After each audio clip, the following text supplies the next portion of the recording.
Hello, good morning and good evening to everyone. Welcome to Mainframe VSAM tutorial part 2. In my last video, I just gave some introduction about the VSAM and what exactly the VSAM and the cluster they are. So in this video, I would like to share something about VSAM storage space, how the storage happens for the VSAM clusters, and I will be showing you different cluster creations for all these types, that is for ESDS, KSDS, RRDS and LDS. As we know that ESDS stands for entry sequential datasets and the KSDS stands for key sequential datasets and RRDS stands for relative record datasets and LDS stands for linear datasets. Okay, so let's look into the VSAM storage space, which is our first topic. So as we know that VSAM file consists of three components, that is name component, data component and index component.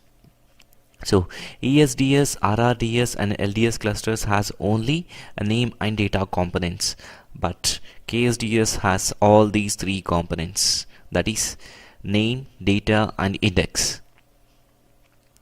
So how the data is stored in VSAM? VSAM storage space is divided as follows, that is first it will have a control area and then we'll have control if the control area is divided, then we call it as a control area split, and then it will have a control interval. So in this control interval it will have three different fields, that is RIDF, data record and free space. Let's see into the details what exactly they are. Now you can understand control area to control area splits, control interval, and control interval is for the divided into RIDF, data record and free space. So storage space is divided into control area. Creating a new control area is nothing but a control area split. Each control area is further divided into control interval. By default the control interval size is 4096. So each control interval is further divided into RIDF, which we call it as record identifier feed, and next is data record, and then is free space, which is used for further usage. So important note here, so RIDF is used to store the address of a record, whereas the data is used to store the actual data into this. It stores the address and data stores the actual data. Free space is used for the future purpose. It stores the 20% of control interval size. Okay, let's see the figure. So how it happens. So as I said, control interval size is, you can let us consider this whole entire box area as a VSAM cluster. So how the data stores internally, as I said, control interval size is 4096 here. So initially there will be a control area. Control area is divided into a set of control intervals, and each control interval is divided into RIDF, data field and the free space. So control interval will store the address, that is you can, as I said here, store space is divided into this, and the record identifier feed, important, store the address of that particular your data record, right? So it stores the address of your data record, and free space is for 20% of the control interval size. It is 20% of the control interval size, which is used for further things. If the data, I mean if the data gets filled, it will be stored here. So control area is divided into control intervals, and control intervals further divided into row IDF, record identifier and data and free space. That's it. This is the internal structure of the VSAM storage space. Okay, so now let's create a simple clusters. All VSAM dataset clusters are created by using IDCAMS utility, and we will be defining the properties of clusters and using sys. Let's look at the simple ESDS cluster. So here it is. You will have a job card, then you have an activity. You will be using an IBM supplied utility, that is IDCAMS. So these are the properties you need to define. It is defined with a defined keyword, and you will be a cluster, and the name of the cluster, any dataset name. So I'm clicking it as TSO test1 ESDS, and it will have data field. So data, so give the cylinder, record size, control interval size. By default it is 4096. Even if you don't give, it will be taking as 4096. Free space 80 or 20% of the control interval size 800, and indexed.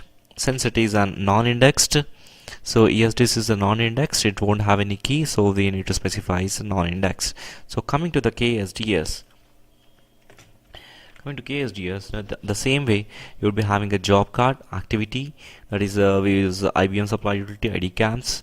So define cluster name of the cluster, and the data component, and cylinder, and we have extra component like index component.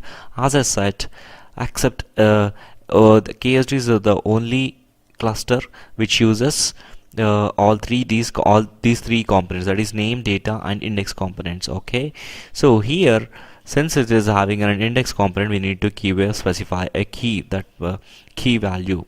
So based on, I'm giving a key the starting at 10th, and its length is 20. So in the same way, control interval size pre-spice, since it is having an index component, so you need to have an index coded here. So let us see the simple example for RRDS.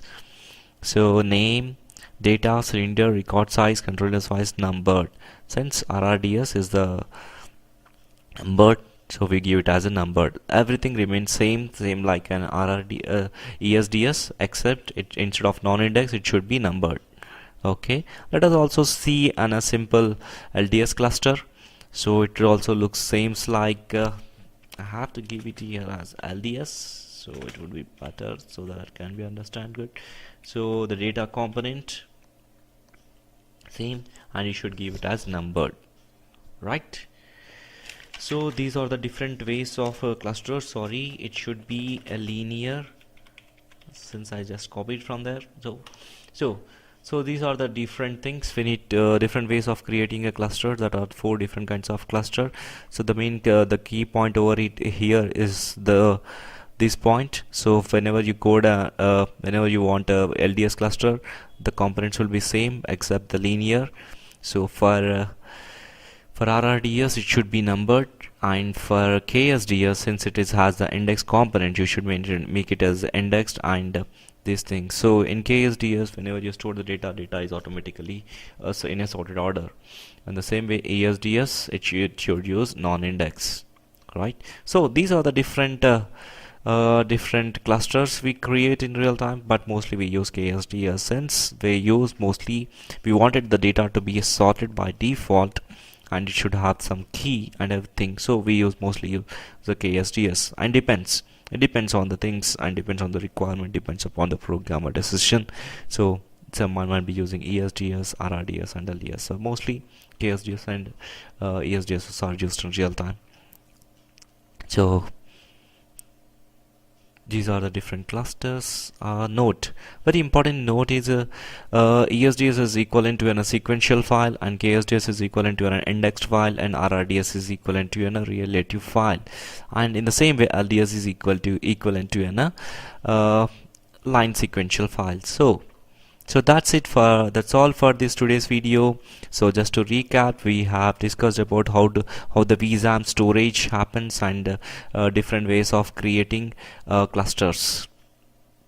So thank you for watching with this video. If you like this video, kindly please share, subscribe, or comment on my YouTube channel. So to get regular updates on my posting videos, just kindly please subscribe me on YouTube.